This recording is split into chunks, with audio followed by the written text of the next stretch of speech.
Há uma grande expectativa em relação à Copa do Mundo. Segundo o governo federal, o Brasil deve receber 7 bilhões de reais em investimentos entre junho e julho, que devem vir de mais ou menos 4 milhões de visitantes. E é sobre esses números gigantescos que eu converso agora com o professor Wesley Mendes, que é especialista em finanças. Tudo bem, professor? Tudo bem, Anne. E também com o professor Rafael Alcadipani, que é especialista em organizações. Tudo bem, professor? Tudo bem, Anne. E com o professor Marco Antônio Teixeira, especialista em administração pública. Tudo bem, professor? Tudo bem, Anne.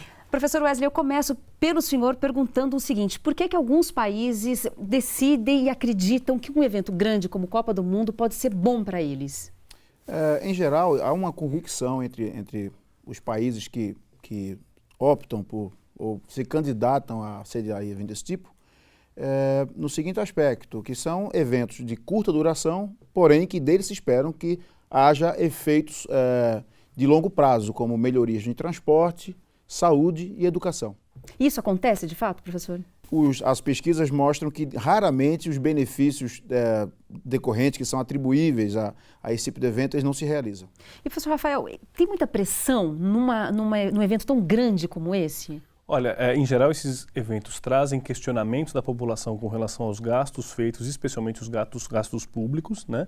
E no Brasil a gente percebeu desde a época das Copas das Confederações no ano passado que a população se mostrou bastante revoltada com relação ao gasto feito em estádios de futebol vis-à-vis o benefício que o Estado geralmente dá às pessoas, né? Se você pega cidades como Natal, se você pega cidades como Manaus, cidades como Fortaleza, que são cidades que têm serviços públicos bastante precários, a população fica olhando aquele estádio nababesco e vê a situação do transporte público, vê a situação da saúde pública, vê a situação das escolas e pensa, por que estão gastando dinheiro nisso? Tanto é que a exigência de padrão FIFA para serviços públicos foi uma coisa muito forte que surgiu durante os protestos de junho. Agora, professor Rafael, o senhor está falando desses protestos, isso acaba se revertendo em alguma coisa concreta ou fica só no grande questionamento? Olha, eu acredito que os protestos eles têm um papel de pressionar os políticos para que se mude a forma de se fazer política no Brasil. A gente não pode esquecer um outro aspecto que é um aspecto fundamental com relação à Copa do Mundo e que as pessoas tendem a não falar, que é a questão da FIFA. A FIFA é uma organização que tem milhões de sinões com relação a ela na sua história. Era uma corporação, uma organização que privatizou o futebol de uma certa maneira e que ela é o único ente num jogo como esse, principalmente na Copa do Brasil, que vai ter benefício. É o único ente que vai sair com milhões de lucros, na verdade bilhões de lucros do Brasil, ao passo que toda a conta de gastos, toda a conta de imagem vai ficar para o Brasil e para o governo brasileiro. O professor Rafael está falando da questão política. Como é que o senhor avalia essa questão num ano eleitoral como esse, professor Marco Antônio? Olha, obviamente que todas as questões ligadas à Copa estão promovendo um desgaste muito grande do governo, mas sobretudo do governo federal. Inclusive, eu imagino que grande parte da perda da popularidade da atual presidência da República vem desse aspecto, não é? Agora, tem uma questão que precisa ficar bem clara, não é? Ou seja, se o governo federal está pagando a conta sozinho agora, em 2007, quando foi decidido que o Brasil iria fazer a Copa, havia entre os governadores de todos os estados brasileiros uma briga muito grande para saber quem ia ser sede. Tá? E a partir disso, obviamente que as sedes escolhidas ficaram sob responsabilidade desses governos estaduais, que também investiram recursos, que também empenharam recursos e que também têm responsabilidade pela realização da Copa. Agora, o curioso é que eles não estão pagando a conta política disso. Então, do ponto de vista político, fica difícil você projetar nesse momento qual é o efeito que a Copa vai ter sobre o resultado da eleição.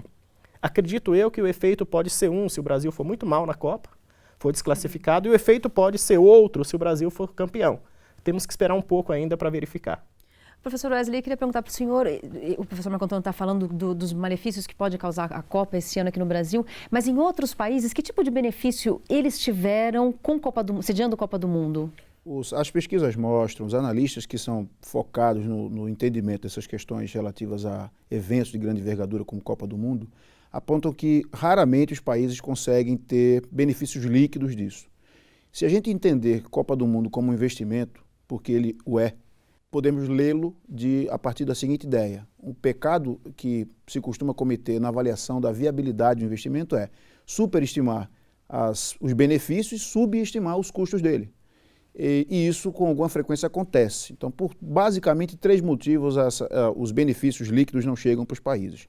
Primeiro, porque os custos decorrentes da construção, das melhorias que têm que ser feitas em transporte, infraestrutura, treinamento pessoal, enfim, os mais diversos tipos, construção dos estádios, esses custos são subestimados e, portanto, no final das contas, eles são maiores do que se planejava. Esse é o primeiro aspecto. O segundo é o temor de que aquilo que vier a ser construído, concebido, não seja devidamente utilizado posteriormente à Copa, né? Em especial os estádios de futebol. E nós temos aí testemunho de que entre os diversos estádios que foram construídos ou mesmo reformados, alguns deles, e não são investimentos pequenos, né? Alguns deles têm um sério risco de não ter uso nenhum, ou quase nenhum, depois dessa Copa. E um terceiro aspecto é a superestimação daquilo que o turista possa deixar aqui em termos de gasto, né? Então, o Ministério dos Esportes tem estimado um nível ticket médio de 2,6 mil dólares por turista, e o histórico tem mostrado que não chega a 1.700 dólares em média que um turista deixa no Brasil. Então, por esses motivos, a gente entende que o risco de a gente não ter benefícios líquidos realmente observados após a Copa é alto. O senhor concorda, professor Rafael? Concordo integralmente. Eu acho que tem um outro aspecto que eu já ouvi vários comentários de pessoas do setor hoteleiro, é que durante a Copa do Mundo é um mês, por exemplo, em cidades como São Paulo e Rio de Janeiro, em que tem muitos eventos. E que esses eventos não vão acabar não acontecendo por conta da Copa do Mundo. Então, quer dizer, você também tem um custo, que é o custo de você sediar esse evento e focar toda a sua infraestrutura apenas no evento, deixando de lado que outras coisas aconteçam. Há estimativas que mostram que o ganho para o PIB, né, do Brasil vai ser de menos de 0,5% por conta da Copa do Mundo, o ganho líquido, né? Há outros estudos que mostram, os mais pessimistas, que a Copa do Brasil ela vai custar mais do que todas as outras Copas juntas, né? Então esses são números muito sérios e que colocam para a gente uma grande interrogação com relação ao benefício da Copa do Mundo. E a última coisa que eu acho que é fundamental a gente lembrar é que a Copa do Mundo está fazendo que a gente perca a vontade de assistir futebol. É verdade. Você não vê as pessoas falando de Copa do Mundo, você não vê as pessoas falando de seleção brasileira, você não vê as ruas pintadas, diferentemente, né? De outras Copas. Diferentemente de outras Copas. Então, assim, eu acho que tem um custo que é um custo do nosso próprio divertimento. O Brasil parece triste e o Brasil parece com medo de sediar uma Copa do Mundo, o que era completamente o inverso do que todos imaginavam. Professor Marco Antônio, há algum tipo de retorno positivo nessa história toda? Olha, do ponto de vista da expectativa, deveria haver muito retorno positivo. Agora, obviamente que se você pega os números, recentemente se colocou que daquilo que se consideraria o legado vai ser entregue 40%. E provavelmente terá que se retomar os 60% para se continuar depois. A pergunta que eu faço é, com a tradição que nós temos de não dar continuidade a obras depois do evento, será que nós vamos retomar de maneira adequada? Quem é que pode cobrar isso e de quem que a gente cobra isso, professor? Então aí tem uma questão super importante, Anny, que o Rafael estava colocando quando ele colocou a dimensão das manifestações, né? Eu creio que essas manifestações têm um efeito pedagógico importante, que é o efeito do aprendizado mesmo, ou seja, a sociedade está aprendendo a cobrar qualidade. Tá? E, ao mesmo tempo, ela está agendando governantes no sentido de eles também terem uma outra relação com a política pública, que é a relação do melhor aproveitamento do dinheiro e do não desperdício. Eu creio que um dos grandes aprendizados daqui para frente é exatamente as pessoas conhecerem mais do que é o investimento público, conhecerem mais do que é uma prioridade pública e cobrar os responsáveis, tá? Pela consecução, sobretudo, daquilo que seria um legado social, ou seja, melhor mobilidade urbana, melhor política pública de habitação, em cima daquilo que se prometeu na Copa. Eu creio que esse é o aprendizado super interessante que nós vamos levar daqui para frente. Agora, do ponto de vista, Anny, estratégico, a Copa foi uma decisão. É bom nós pensarmos que ela foi tomada num período em que o Brasil crescia quase 7% ao ano, em que o Brasil, do ponto de vista do IDH, passou a ser visto como um país de IDH alto, superou 0,8, né? O contexto mudou. Totalmente. A conjuntura mudou totalmente. Então, aquilo que se previa como bônus virou um ônus difícil de ser carregado. Professor Rafael, e o legado que a Copa do Mundo deixa para o Brasil? O que o senhor acha que fica de tudo isso? Do meu ponto de vista, vai ficar uma vontade de que as coisas mudem no país, de que se tenha mais cuidado com o dinheiro público, de que se tenha mais cuidado quando se toma esse tipo de decisão, no meu ponto de vista. Existe um outro legado que eu acho que é um legado de imagem que é interessante. A imagem internacional que se tem do Brasil é que são um povo feliz, contente, que dança futebol, que mulheres estonteantes que usam biquínis e vão para a praia. Quando as ruas do Brasil elas se levantam para uma mudança de país, do meu ponto de vista também passa uma questão de mudança de imagem internacional de que o Brasil é um país sério, com gente que está querendo melhorar para o futuro. né? Então quebra um pouco aquela imagem estereotipada, tropicalista, digamos assim, do que era o povo brasileiro e do que passou a ser o povo brasileiro a partir dessa perspectiva da Copa do Mundo, né? Como o professor Marcos estava falando, né, quando a Copa foi decidida há anos atrás, era o auge, o apogeu do governo Lula, se você for pensar. Era o apogeu do lulismo.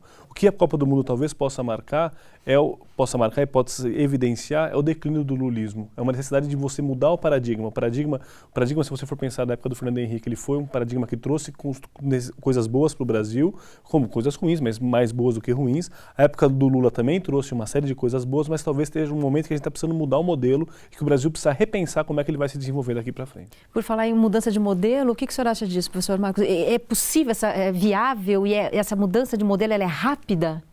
Não, ela não é rápida, Anny. Ela depende muito de fatores exógenos, não é? A Copa, para mim, representa aquilo que na literatura da ciência política a gente chama de conjuntura crítica, ou seja, depois dela, nada vai se comportar da mesma maneira. O que fica daqui para diante, aí essa mudança é muito importante, é que a sociedade percebe que ela é capaz de agendar governos, que ela é capaz de colocar na agenda de governos temas que os governos não estavam dando importância naquele momento. Do ponto de vista da mobilização social, em termos de política pública, no Brasil é inédito. Eu chamo a atenção para as manifestações de junho do ano passado. Qual foi o prefeito que, durante a campanha de 2012, colocou mobilidade urbana na sua agenda de campanha? Nenhum. E de lá para cá, de junho para cá, o tema mobilidade urbana não saiu mais da agenda de nenhum dos 3 níveis de poder. Quem fez esse tema entrar na agenda de política pública? A sociedade. E eu creio que a sociedade daqui para frente terá a capacidade de colocar na agenda governamental responsabilidade com dinheiro público. Nós estamos falando de Copa, mas nós temos as Olimpíadas 2 anos depois, não é? O aprendizado que a Copa pode trazer para a Olimpíada é muito grande. Agora, a grande questão é como utilizar esse aprendizado. Portanto, se o Brasil não andar muito rápido, a imagem de um governo ou de governos que organizam um evento que é ruim para a Copa, ela pode se acentuar para a Olimpíada. Porque o que se esperava em 2007 também, quando o Brasil foi escolhido para a Copa, do ponto de vista de estratégia governamental, era um melhor posicionamento do país em termos internacionais, inclusive para poder juntar com um conjunto de outras questões para o Brasil conseguir aquilo que, do ponto de vista do lulismo, era um dos principais objetivos, né? Que era uma vaga no Conselho de Segurança da ONU. Agora, tem um aspecto nesse debate que nós estamos deixando de lado e que eu acho que é muito importante de ser lembrado, que não é só o custo, digamos assim, financeiro para o Estado. A Copa do Mundo trouxe um custo social altíssimo. Pessoas foram desalojadas e não colocadas em lugares onde elas deveriam estar. Aluguéis em torno de estádios multiplicaram fortemente o preço, excluindo pessoas desses locais. O governo recrudesceu fortemente, os governos estaduais recrudesceram fortemente a ação policial contra manifestações, com casos claros de abuso fortíssimos, principalmente no estado do Rio de Janeiro, na Polícia Militar do Rio de Janeiro. Então existe todo um custo social da Copa do Mundo, que é um custo de recrudescimento das relações sociais no Brasil, de um aumento, de uma militarização, num certo sentido, tem muita gente que chama a Copa das tropas, né? E também da exclusão social, do aumento e do aprofundamento da exclusão social em um país. Não é à toa que os sem-teto estão aí fazendo toda esses protestos, né? Um movimento social que ele conseguiu ficar à margem da cooptação que o governo federal fez a grande parte dos movimentos sociais de esquerda, principalmente no Brasil. Então, assim, eu acho que a Copa do Mundo ela tá custando muito para os pobres brasileiros. Isso é uma coisa muito, muito, muito importante e que é contrária a todo o legado do lulismo. O legado do lulismo é um legado de desenvolvimento e de combate à pobreza. E, infelizmente, a Copa do Mundo se mostrou mais nociva ainda para a população pobre brasileira. Eu queria dizer o seguinte, que existe uma tendência agora no mundo em direção à terceira geração do que está se chamando terceira geração das métricas de desenvolvimento nacional, que são as métricas associadas ao bem-estar da população. Então, ou seja, da satisfação das pessoas com as suas condições de vida. Então, eu acho que, em complemento, que o pessoal já citou aqui, eu destacaria 2 coisas. Investimento em infraestrutura, como indutor de maior competitividade para o país, né, para a economia do país, e uma atenção destacada na promoção da manutenção dos contratos, ou seja, que as coisas que são combinadas sejam efetivamente cumpridas, né? Uma das coisas que faz com que as obras se atrasem, que aumente de custo, é que os contratos não são cumpridos efetivamente. As pessoas, sejam as empresas, as pessoas, no Brasil a gente tem uma cultura já secular de o combinado ser sempre revisável. A gente atrasa, aumenta os custos e há um efeito negativo em cadeia. Meninos, muito obrigada pelo debate de altíssimo nível. Aprendi horrores com vocês. Muito obrigada. E obrigada a você também e até uma próxima.